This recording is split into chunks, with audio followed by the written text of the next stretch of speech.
नमस्कार दोस्तों। हम पढ़ रहे थे राजस्थान का इतिहास, और राजस्थान के इतिहास में हम पढ़ रहे थे सिसोदिया वंश। सिसोदिया वंश में हमने कहाँ तक पढ़ लिया था? मैंने महाराणा कुंभा को शासक बना के छोड़ा था, यानी अब चित्तौड़ का शासक कौन बन गया? कुंभा बन गया। तो हमने क्या क्या पढ़ लिया? हमने पढ़ लिया था हमीर, सिसोदिया वंश का संस्थापक, उसका बेटा खेता या सेक्टर सिंह। ठीक है, इसके 4-5 नाम बताए थे मैंने। खेता के दो पासवान रानी के पुत्र थे, चाचा और मेरा। इसके बाद मैंने बताया था लाखा के टाइम 3 किस्मत तारा काम इड़ा, 1 किस्मत तारो काम हो निड़ो। 3 कुणकुणिया, एक तो बुढ़ापे में ब्याह हुई हो इनको ढेंसा भाई के सागे, दूसरी पिचोला झील, तीसरी जो चांदी की खान निकली थी जावर में, और नंबर 4 वो एक किस्मत वाला काम नहीं होता। यहाँ पड़ता है तारागढ़ पर वो मैंने कहानी बता दी। आक्रमण किया था, जीत नहीं पाया था, तो इसने क्या खा ली थी? सौगंध खा ली थी। किसने खा ली थी? लाखा ने खा ली थी कि जब तक मैं इस दुर्ग को जीतूंगा नहीं तब तक मैं खाना नहीं खाऊंगा। तो सरदारों ने सोचा कि यहाँ तो भूखा मर जाए, अगर 1 महीना हम ये दुर्ग नहीं जीत पाए तो भूखा मर जाए। तो इन्होंने क्या किया? सरदारों ने यहीं चित्तौड़ दुर्ग के पास में एक छोटा सा मिट्टी का तारागढ़ जैसा क्या बनाया, हूबहू दुर्ग बनाया, और उस दुर्ग पर किसको छोड़ दिया? उस दुर्ग पर छोड़ दिया कुंभा हाड़ा को। क्योंकि तारागढ़ जो बूंदी वाला दुर्ग था वो किन के पास था? वो हाड़ा चौहानों के पास था। और कुंभा, इसको ऐसी फीलिंग आ गई कुंभा को कि मैं एक रियल दुर्ग की रक्षा कर रहा हूँ, और इसने वहाँ पूरी मेहनत से लगन से इसने युद्ध लड़ा था। और उस समय बताते हैं कि 100-150 आदमी की मृत्यु हो गई थी, और इसने दुर्ग जीत लिया। और दुर्ग जीत के बोला कि अब लियो रोटी, अब आपा खाइशा रोटी।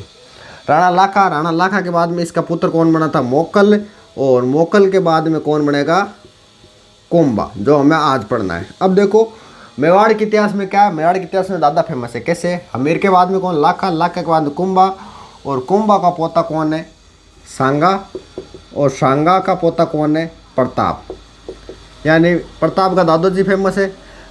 कौन है? सांगा का दादोजी कौन? कुंभा फेमस है। कुंभा के बाद में लाखा फेमस है, और लाखा के बाद में राणा हमीर फेमस है। यानी दादा फेमस है। दादा की ज़्यादा बातें, बाकी एक को 1-2 बातें। खेता की जैसे 1-2 बातें, बाद में मोकल की कोई बात नहीं है। हमीर पढ़ लिया, 4-5 नाम है। लाखा पढ़ लिया, 4 काम मिला है एक टाइम। और बाद में आज हमें क्या पढ़ना है? कुंभा पढ़ना है। तो कुंभा शुरू करने से पहले कुंभा का शासनकाल जो है, शासनकाल आता है 1433 से लेकर 88 तक। कहाँ से कहाँ तक आता है? 1433 से लेकर 68 तक। अब देखो कुंभा के उपनाम होते हैं कौन कौन से? हाल गुरु, चाल गुरु, चचाप गुरु, अभिनव, भट्टाचार्य, हिंदू सुल्तान, शैल गुरु,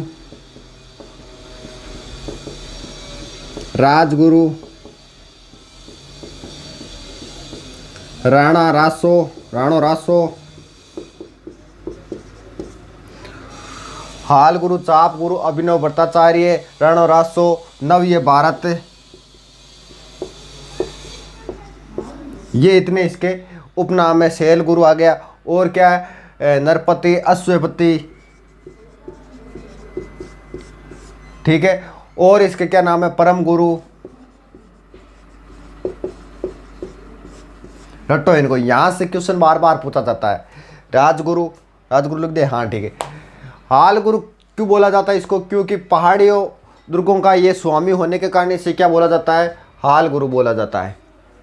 राजगुरु क्यों बोला जाता है? क्योंकि ये राजनीति में दक्ष था, इसलिए इसे क्या बोला जाता है? राजगुरु बोला जाता है। दान गुरु क्यों बोला जाता है? क्योंकि पिछड़ा पाछड़ा दान जितो जना को दान गुरु इनको नाम दे दिया गया। ठीक है। हिंदू सुल्तान क्यों बोला जाता है? क्योंकि उस समय के जो तत्कालिक मुस्लिम शासक थे वो इसे क्या बोला? हिंदू सुल्तान बोला। राणो रासो का मतलब होता है साहित्य, यानी साहित्यकारों का आश्रयदाता होने के कारण इसे क्या बोला गया? राणो रासो बोला गया। नव्य भारत कीर्ति स्तंभ प्रशस्ति में इसको बोला गया नव्य भारत। और शैल गुरु, शैल किन बोले? चट्टान ने बोले। परम गुरु नरपति, अश्वपति, अभिनव भट्टाचार्य संगीत में व्यापक होने के कारण, और इसके संगीत गुरु कौन थे? सारंग व्यास थे। कौन थे? सारंग व्यास थे। ठीक है। परम गुरु यानी गुरु के गुरु होने के कारण परम गुरु, ऐसे करके इसकी बहुत सारी उपाधियाँ हैं। यहाँ से क्वेश्चन कन्फर्म आता है, कहाँ से? इनकी उपाधियों से, क्योंकि इसकी उपाधि जितनी है उतनी किसी की नहीं है। तो इन उपाधियों को रटो, क्योंकि बार बार यहाँ से क्वेश्चन पूछा जाता है एग्जाम में।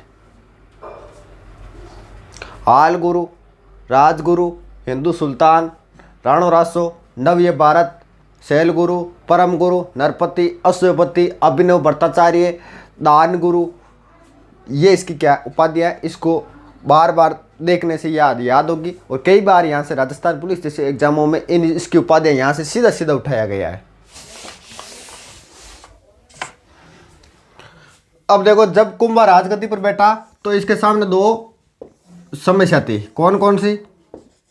कुंभा, इसके सामने दो समस्या कौन कौन सी? एक तो थी चाचा और मेरा, मैंने कहा था ना, याद रख लेना, आगे समस्या पैदा करेंगे। एक थी रणमल।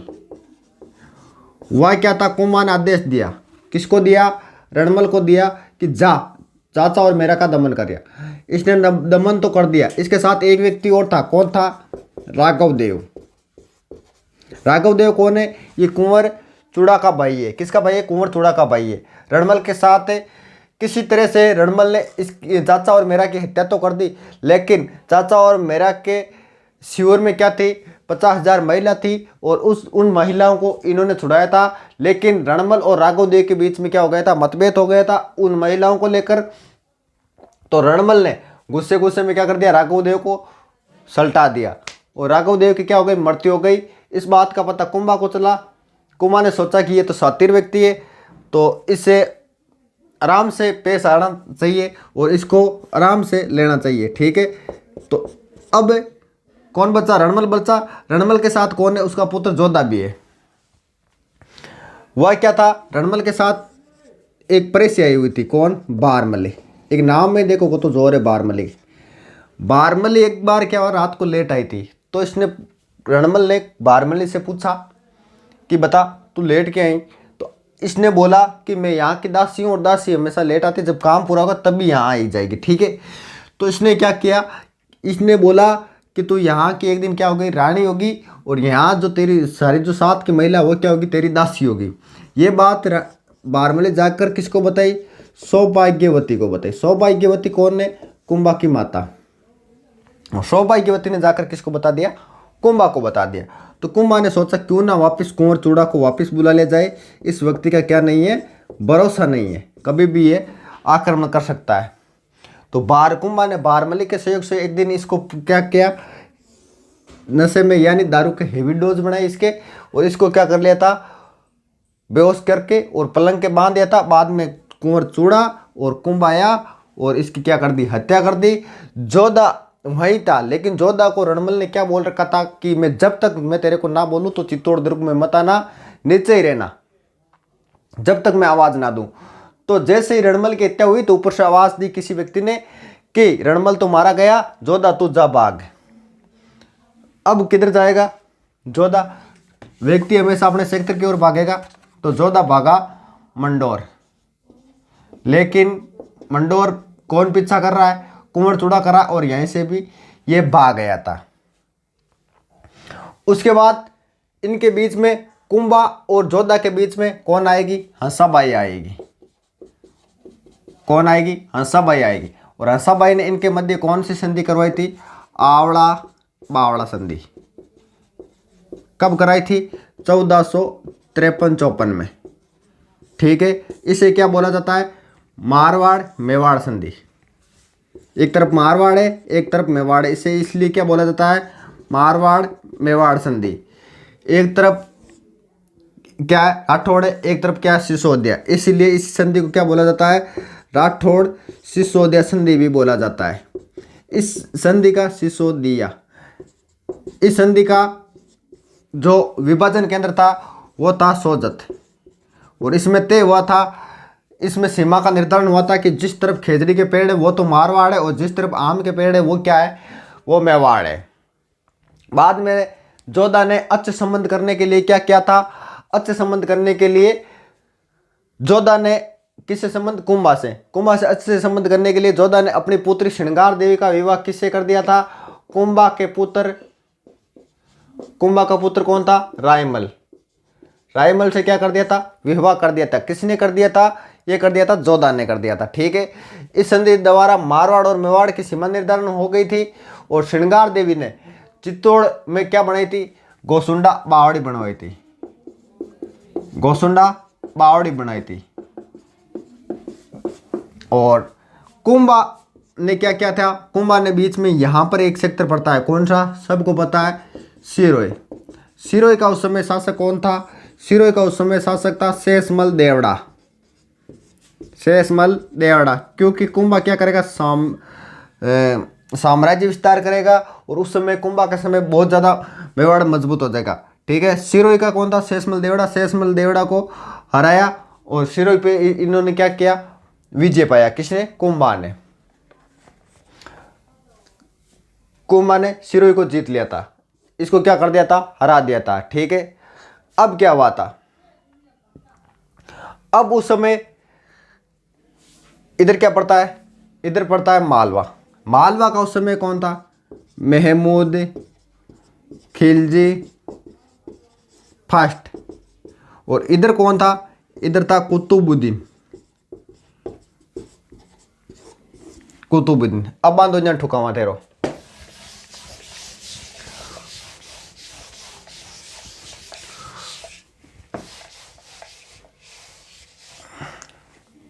वह क्या था? सारंगपुर। सारंगपुर या मालवा, यहां पर किसने आक्रमण किया था? इनके और कुंभा और महमूद खिलजी की भिड़ंत होगी। एक तरफ कौन है? मालवा शासक महमूद खिलजी जो फर्स्ट है वो है, और एक तरफ कौन है? कुंभा है। कुंभा जब इस पर आक्रमण किया था उस समय 1437, और कुंभा ने इस पर क्या पाली थी? विजय पाली थी। और सारंगपुर विजय इतनी इंपॉर्टेंट नहीं है, ठीक है, जितनी इसके ऊपर बनी हुई जो चीज़ है। क्या है वो चीज़?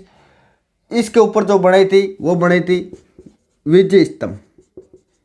बहुत बहुत बहुत ही ज़्यादा इम्पोर्टेंट है। जितनी वो विजय ऊपर इम्पोर्टेंट नहीं है उससे ज़्यादा ये इम्पोर्टेंट है। ठीक है। 1 2 3 4 5 6 7 8 9, एक और बढ़ा जा आपा गायरी पे लागे रिपा तो कुंभा का लागे। 9 मंजिला है।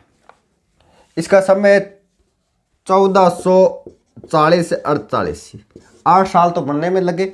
90 लाख रुपया लग गया उस समय। 90 लाख। आज तो 90 लाख की हवेली बनवाना तो यहाँ लोग थूत काट रहे, थू थू। 9वीं मंजिल पर क्या गिरी हुई है? 9वीं मंजिल पर बिजली गिरी हुई है, बाद में गिरी थी वो तो। ठीक है। 8वीं मंजिल पर क्या नहीं है? कोई मूर्ति नहीं है। 8वीं मंजिल पर कोई मूर्ति नहीं है। इस पर बाकी सब पर मूर्तियां ही मूर्तियां हैं, तो इसलिए इसे क्या बोला जाता है? मूर्तियों का अजायब घर बोला जाता है। मूर्तियों का अजायब घर बोला जाता है। किसे बोला जाता है? अजायब घर। किसे बोला जाता है? विजय स्तंभ को। कुंभा किसका भगत था? कुंभा विष्णु का भगत था, इसलिए इसे क्या बोला जाता है? विष्णु ध्वज भी बोला जाता है। किससे बोला जाता है? विजय स्तंभ को बोला जाता है। ठीक है। उस समय 90 लाख रुपए लगे। 1440 से 1448 के मध्य बना था। इसमें 157 तो सीढ़ियाँ हैं। ठीक है। कितनी सीढ़ियाँ हैं? 157 सीढ़ियाँ हैं। अरबी भाषा में तीसरी मंजिल पर क्या लिखा है? 9 बार अल्लाह लिखा है। ये बात अलग है, थोड़ी अलग ध्यान रखना, क्योंकि हिंदू शासक होकर अल्लाह का नाम लिखा गया है। 9 बार अल्लाह लिखा हुआ है। कौन सी भाषा में? अरबी भाषा में लिखा हुआ है। ठीक है। 120 फीट, 120 से 122 फीट क्या है? ऊंचा है। 120 से 122 फीट क्या है? ऊंचा है। महमूद खिलजी को इसने 6 महीने तक कैद किया और उसके बाद इसको राज्य समेत वापस महमूद खिलजी को छोड़ दिया। किसने छोड़ दिया? कुंभा ने छोड़ दिया। अब देखो इसके पास में एक चीज़ और बनी हुई है। ये तो विजय स्तंभ है, इसको बोला जाता है कीर्ति स्तंभ। वैसे कीर्ति स्तंभ प्रशस्ति 9वीं मंजिल पर लिखी हुई है, जो किसने लिखी थी? अत्रि व मेष ने लिखी थी। अत्रि व मेष ने लिखी थी। जिनको दोनों को साथ में ही क्या बोला जाता है, अभी कभी बोला जाता है, क्योंकि एक बार एग्जाम में क्वेश्चन पूछा था और अत्रिय व मेष ऑप्शन नहीं दिया था और अभी कभी ऑप्शन दिया था। 9वीं मंजिल पर क्या लिखे हुए, कीर्ति स्तंभ प्रशस्ति लिखी हुई है। कुंभा की विजय जितने भी युद्ध जीते, उपाधियां और जो ग्रंथ है उनकी यहाँ से क्या मिलती है, हमको जानकारी मिलती है। राणा हमीर से लेकर राणा कुंभा तक का इतिहास मिलता है इसमें, ठीक है। विजय स्तंभ पर क्या हुई थी, ओके, एक को है ना, तो 1 रुपये का डाक टिकट जारी हुआ था। कब हुआ था, 1949 में कब हुआ था। और ये पहली इमारत थी जिस पर क्या जारी हुआ था, डाक टिकट जारी हुआ था, 1949 में जारी हुआ था, ठीक है।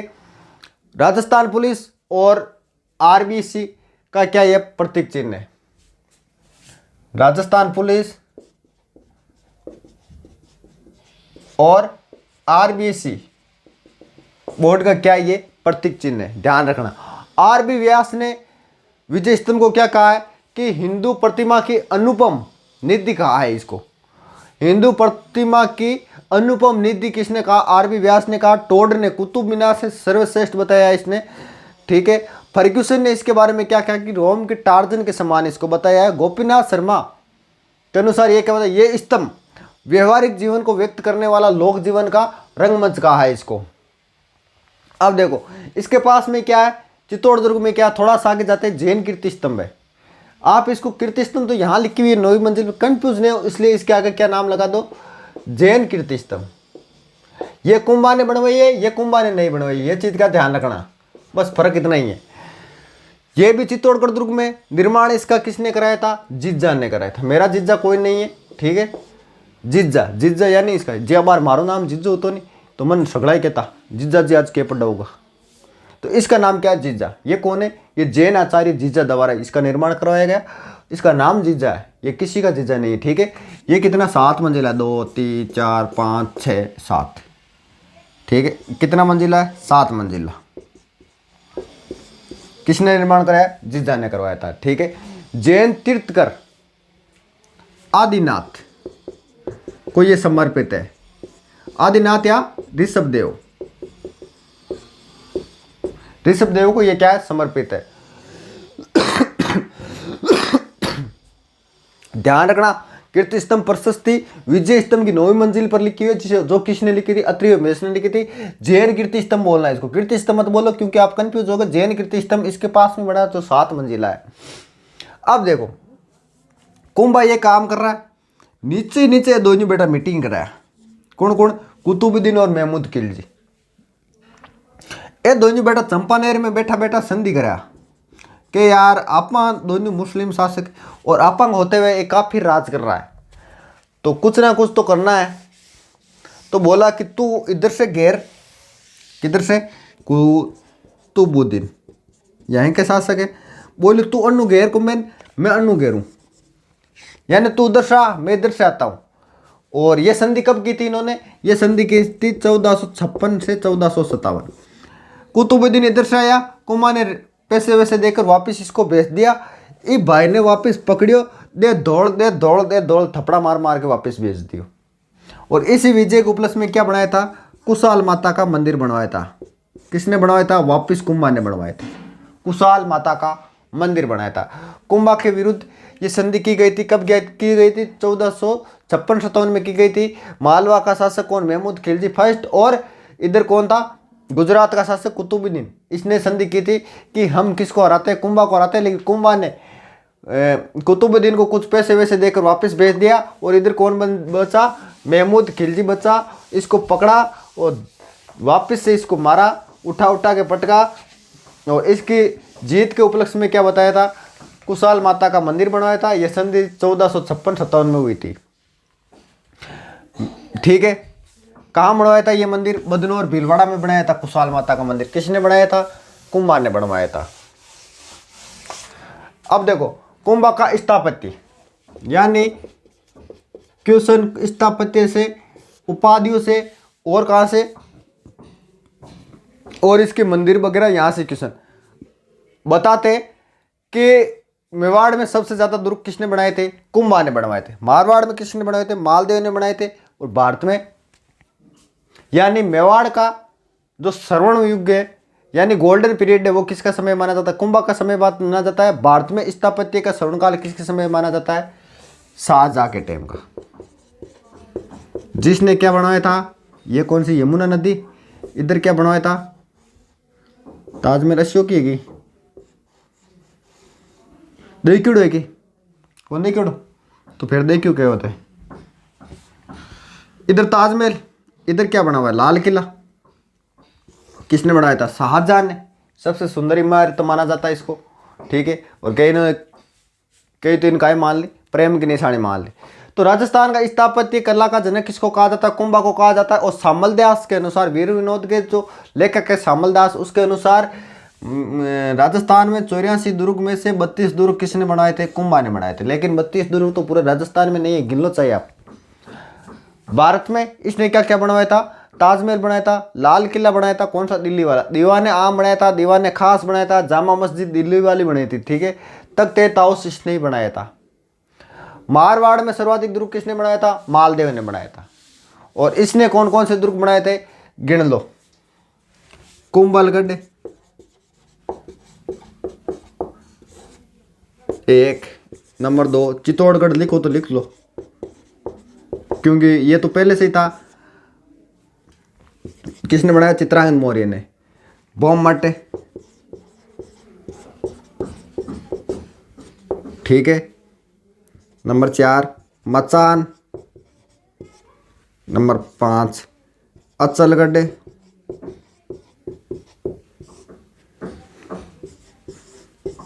बसंतगढ़ या बसंती भी इसको बोलते हैं, ठीक है।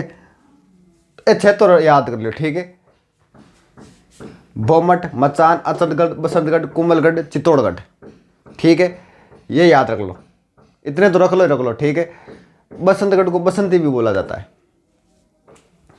मचान दुर्ग, कुंभलगढ़ दुर्ग कहाँ है? सबको पता है। एक बेराट भी याद रख लेना, बेराट।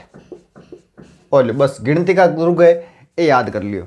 बेराट दुर्ग भीलवाड़ा, मचान दुर्ग सिरोही, बोमट दुर्ग बाड़मेर, कुंभलगढ़ दुर्ग जरासंध में। जिसका शिल्पी कौन था? इसका शिल्पी था मंडन।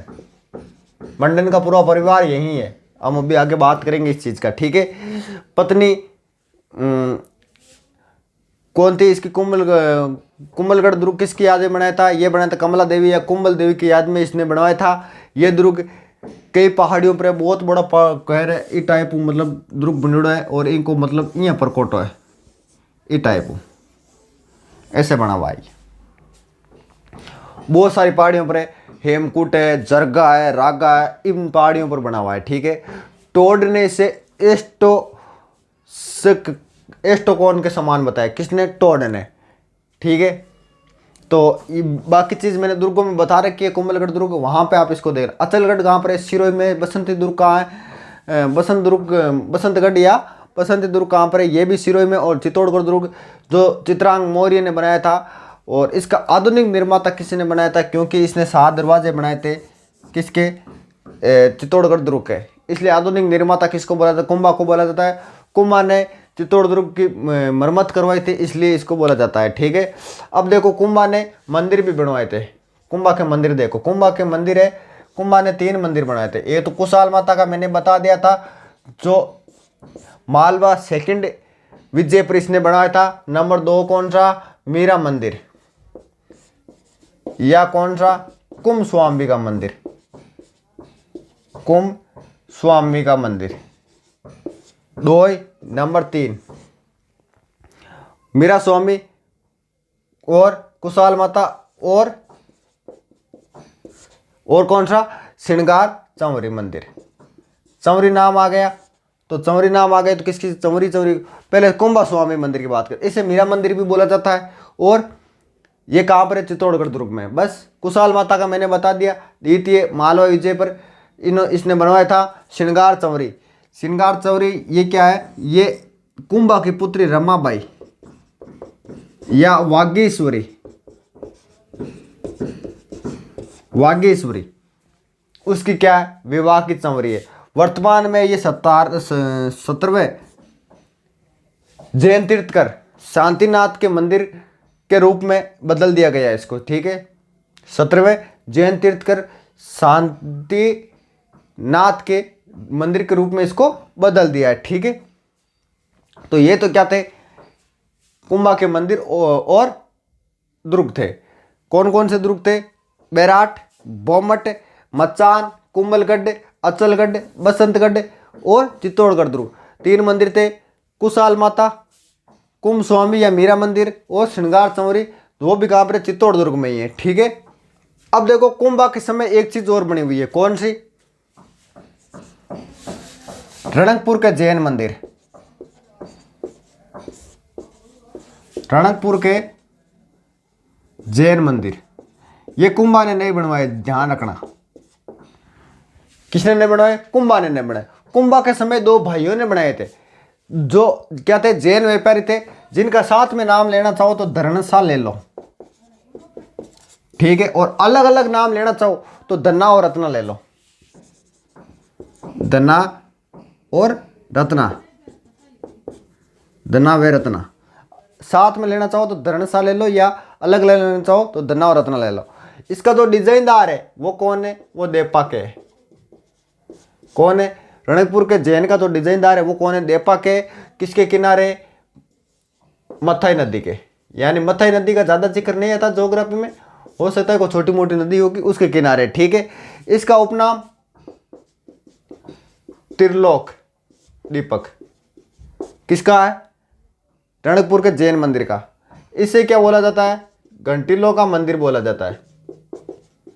और इसमें कितने खंबे हैं? 1444 खंबे। कितने? 1444 खंबे। इससे बोला जाता है, इसलिए 1444 खंबे होने के कारण इससे क्या बोला जाता है?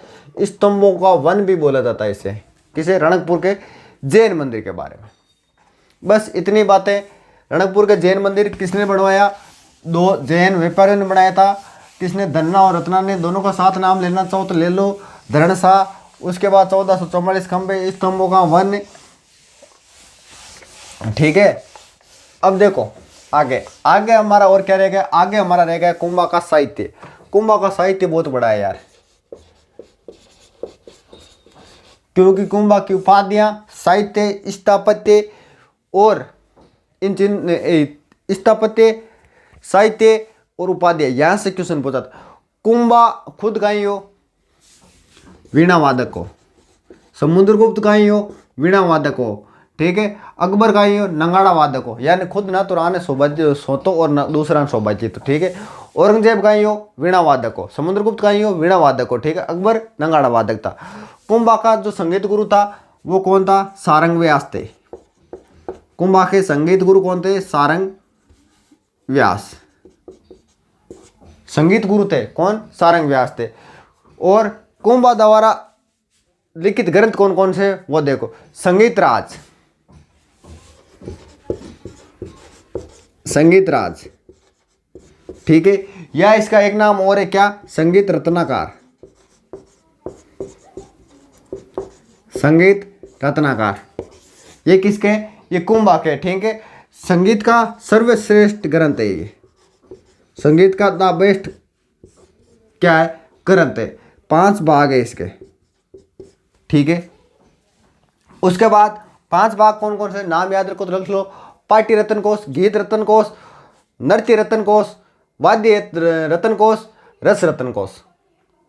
पाट्य रत्न कोश, गीत रत्न कोश, नृत्य रत्न कोश, वाद्य रत्न कोश, रस रत्न कोश। ठीक है, उसके बाद नंबर 2 इसने लिखा संगीत सुधा।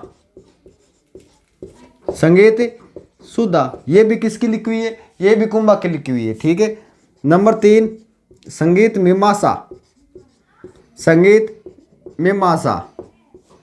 ठीक है, और कामराज रत्तिसार।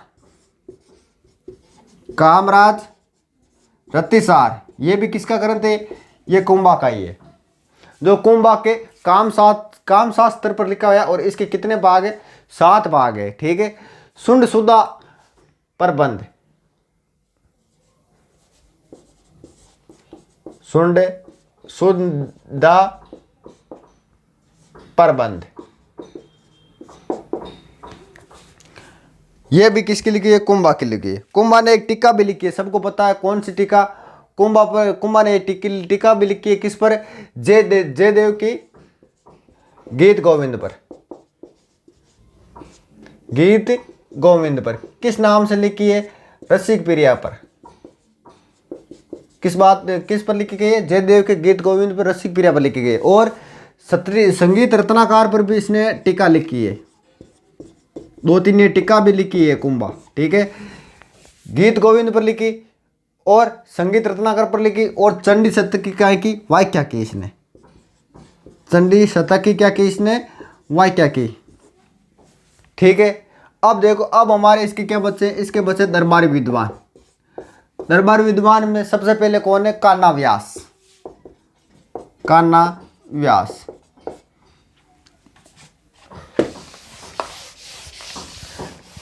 एक बार मैं फिर से रिपीट मार दूंगा इस चीज को।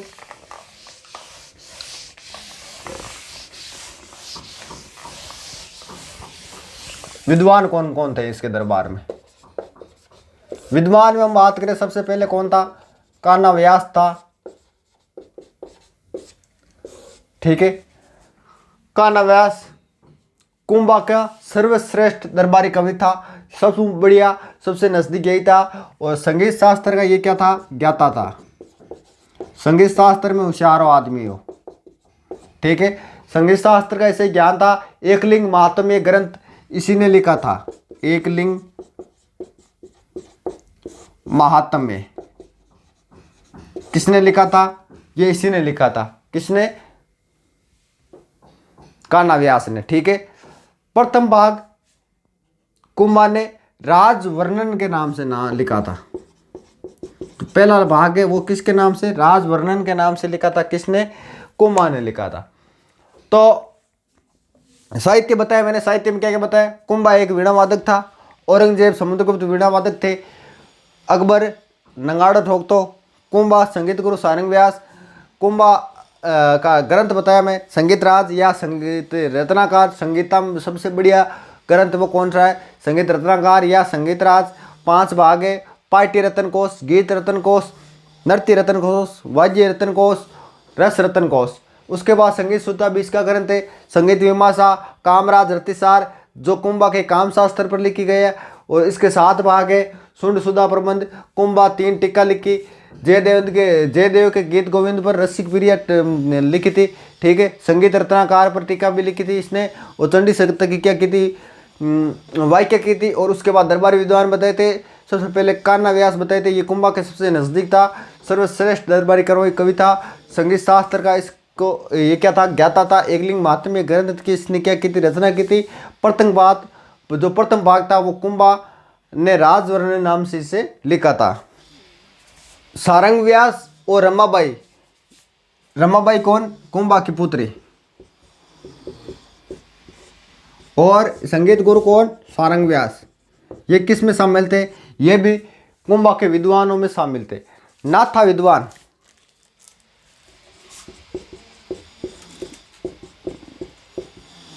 नाथा विद्वान जो था ना, ये मंडन का क्या था, छोटा भाई था, यानी पूरा परिवार मैंने बताया था ना यही है। मंडन का छोटा भाई नाथा। मंडन कुंभलगढ़ दुर्ग का मुख्य शिल्पी यही था, कौन, मंडल।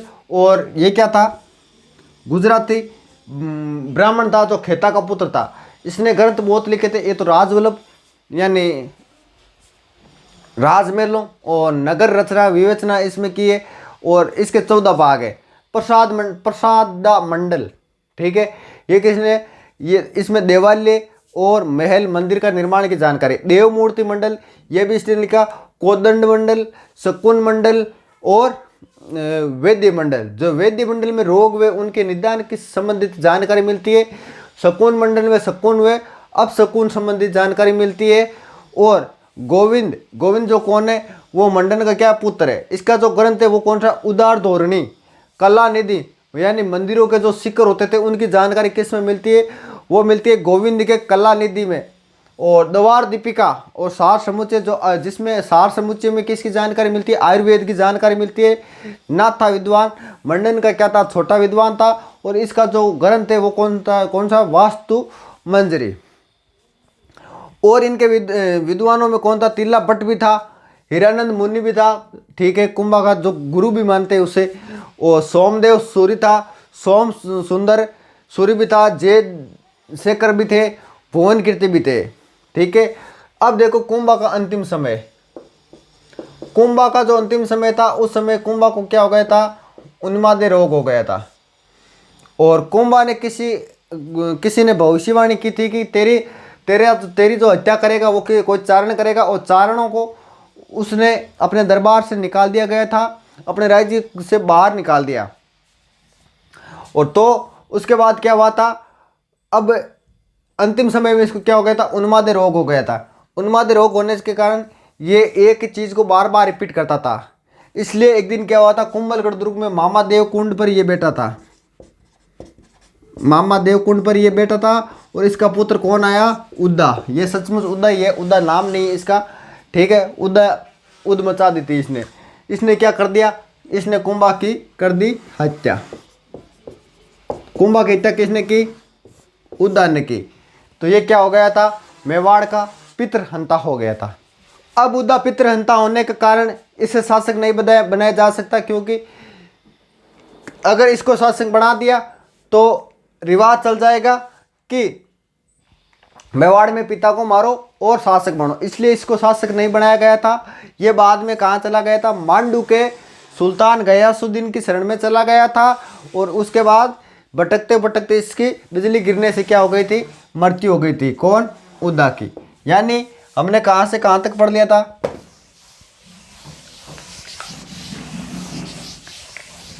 हमने पढ़ लिया था हमीर, हमीर के बाद में खेता, खेता के बाद में लाखा, लाखा के बाद में कौन है? मोकल, मोकल के बाद में आज हमने क्या पढ़ा? कुंभा, कुंभा के बाद में उद्दा या उद्देकरण, ठीक है। ये क्या? पितृहंता, इसलिए ये शासक नहीं बन सकता। इसके बाद कौन बैठा था गद्दी पर? इसके बाद बैठा था रायमल।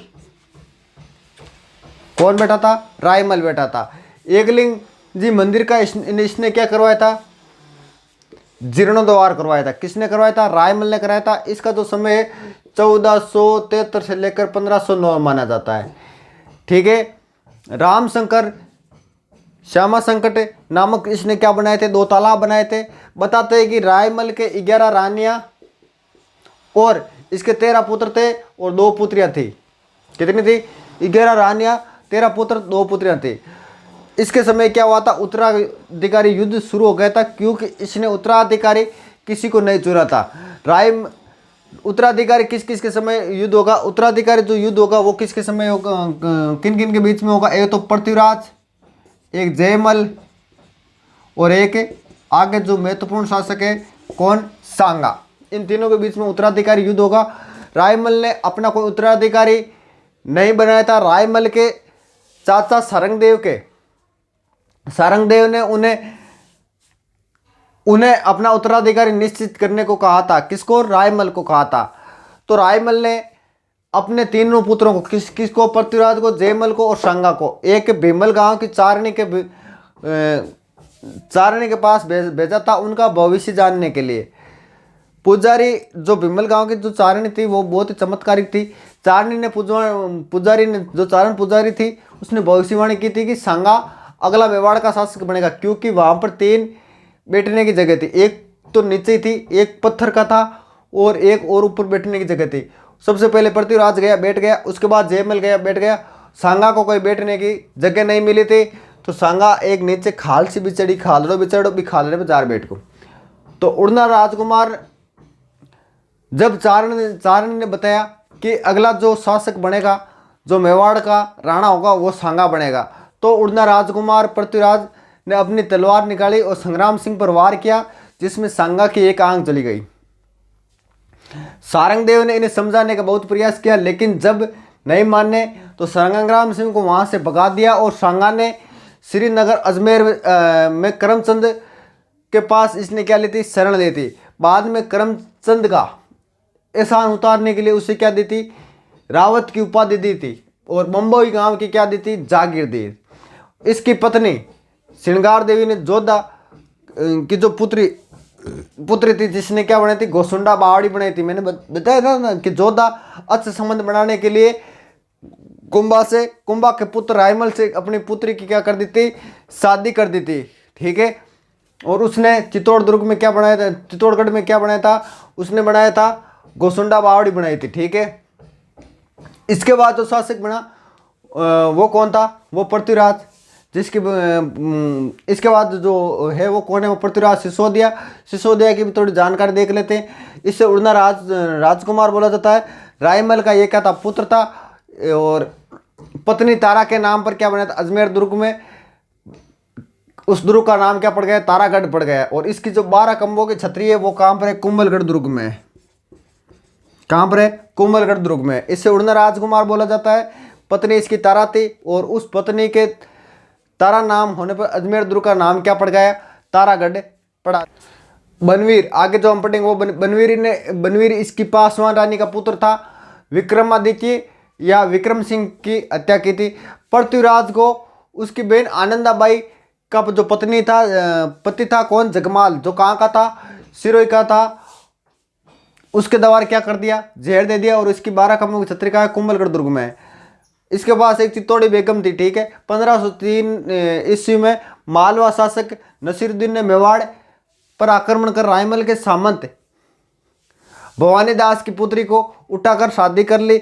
यही इतिहास में चित्तौड़ी बेगम के नाम से प्रसिद्ध हुई थी। अब देखो आगे, सूरजमल और राणा कुंभा के, सूरजमल कौन थे, राणा कुंभा के छोटे भाई खेमकरण का पुत्र था। ठीक है। जिसने कांटल सेक्टर पर अधिकार कर लिया। और यहाँ यह प्रतापगढ़ जो राज्य कराया था वो किसने बसाया था, ऐसा उसे क्या बोला जाता है, कांटल बोला जाता है। और ये कौन था, खेमकरण का पुत्र था, जिसने कांटल पर सेक्टर पर अधिकार कर लिया। और आगे जाकर वो क्या कहलाया, प्रतापगढ़ कहलाया था। ठीक है। और इसका जो पृथ्वीराज सिसोदिया का जो विवाह हुआ था वो हुआ था टोडा कहाँ पर था, टोंक का राव सुल्तान की पुत्री थी ताराबाई से हुआ था। और अजमेर दुर्ग का नाम क्या पड़ गया, तारागढ़ पड़ गया। अब आगे हम शासक जो पढ़ेंगे वो पढ़ेंगे महाराणा सांगा यानी संग्राम सिंह। तो आज के लिए इतना ही। इसको अलग से सेपरेट पढ़ेंगे क्योंकि इनका जन्म 12 अप्रैल 1482 को हुआ था। इनका जो शासनकाल वो 1509 से 28 है। पिता इनके रायमल है, माता इनकी श्रृंगार देवी। राज्याभिषेक इनका 9 मई 1509 में इनका क्या होता, शासनकाल हुआ था। और इनका उपनाम भी खतरनाक है। सैनिकों का भगनावेश तोड़ने का था, हिंदू पंथ, हिंदू पति, हिंदू सुल्तान को ने कुंभा है। आगे हम इसकी बात करेंगे। संगा को हम क्या पढ़ेंगे, सेपरेट पढ़ेंगे। तो आज के लिए इतना ही, ठीक है।